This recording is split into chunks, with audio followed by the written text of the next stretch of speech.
अथ श्रीहरिशरणाष्टकम्। ध्येयं वदन्ति शिवमेकहि केचिदन्ये, शक्तिं गणेशमपरे तु दिवाकरं वै।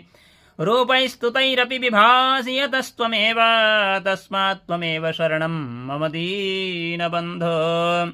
न सोदरो न जनको जननी न जाया, नैवात्मजो न च कुलं विपुलं बलं वा। सन्दृश्यते न किल कोऽपि सहायको मे, तस्मात् त्वमेव शरणं मम दीनबन्धो।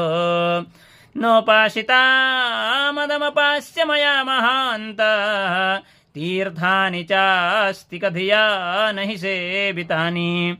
देवार्चनं च विधिवन्न कृतं कदापि, तस्मात् त्वमेव शरणं मम दीनबन्धो। तस्मात् त्वमेव शरणं